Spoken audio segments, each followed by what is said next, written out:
The framework completes downtown's transformation by strengthening the environment, the economy, and experience of downtown. We've organized reimagining downtown around those three areas, and I'm going to talk briefly about each of them.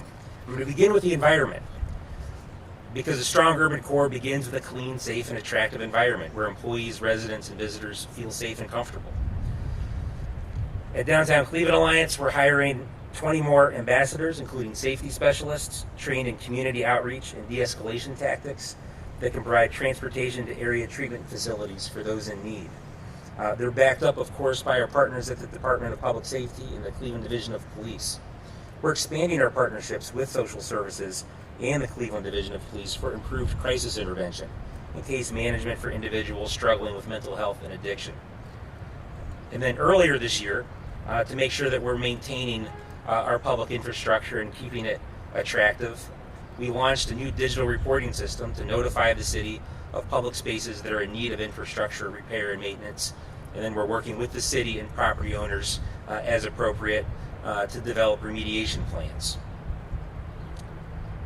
In addition to the environment, we've got to have memorable experiences that celebrate Cleveland's diversity and distinctiveness that is essential to establishing a really commute-worthy place and also attractive to residents and visitors. We're enlivening downtown Cleveland with live music, mini performances, and opportunities to gather in all four seasons. And we'll put some numbers behind that. In 2023, we'll activate nearly 20 public spaces and private plazas with over 600 activations, up from 450 in 2022. In 2023, there will be over 280 days where public spaces in downtown are activated, an 18% increase from the previous year.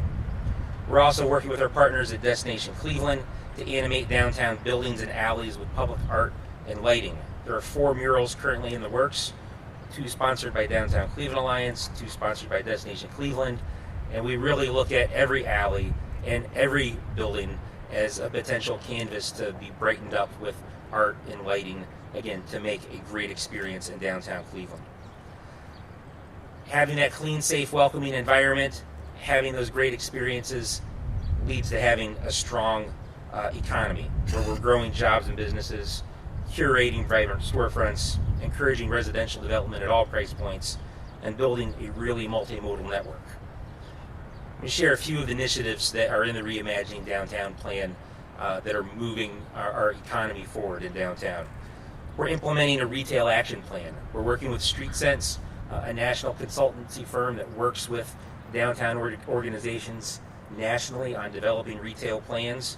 And by the end of this summer, we will have a retail action plan in place that will work with all the partners here today to implement and attract more diverse storefront businesses and really focus on local minority and women-owned retail storefronts to really diversify our downtown market.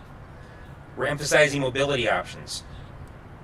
We as a team, all the partners that you heard from today, are working to fill capital funding streams with fundable plans for bicycle networks, pedestrian infrastructure, and beautification initiatives that leveraged all the planned private investment across downtown.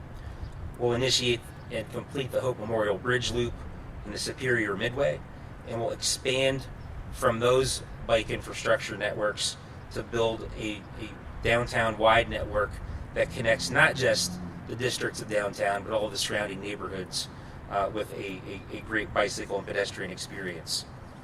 We just completed a downtown demand study for housing with a new goal of reaching 30,000 residents in the downtown core by 2030.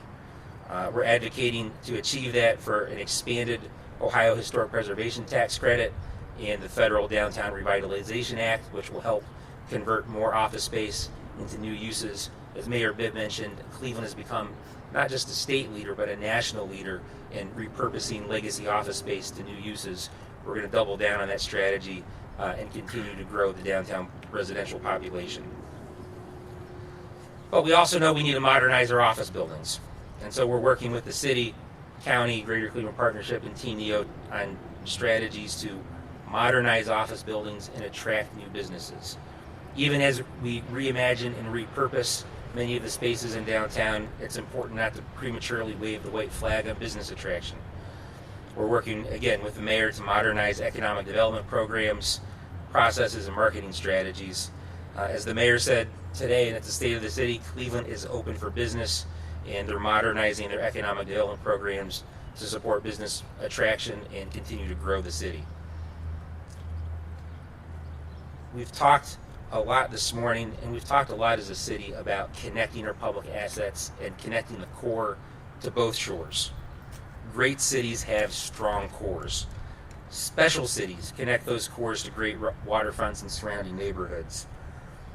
And much of this plan is really going to be focused on creating great public realm capital improvements for a great pedestrian experience in the core that connects to great pedestrian experiences leading people to both of our dynamic waterfronts.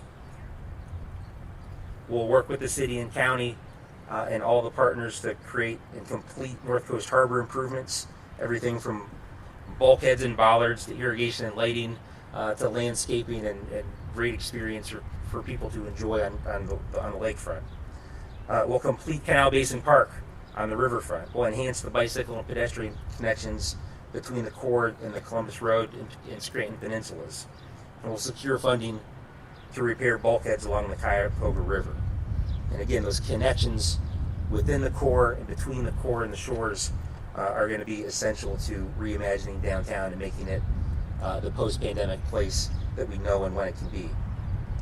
What's new and different here is, as has been noted, the public and private civic leadership aligned around a clear vision and strategic framework for downtown Cleveland's future. What's also new is a relentless focus on public realm capital improvements. We're facing really an unprecedented situation coming out of the pandemic. Our partners are aligned toward a shared vision for our downtown, as you've heard today, and these short and long-term strategies will help accelerate and reimagine our core to meet the needs of the 21st century. Through these targeted initiatives, we'll make downtown Cleveland a more clean, safe, welcoming, and attractive city center that blends our downtown districts, our surrounding neighborhoods, into a truly seamless urban fabric that's greater than the sum of its parts.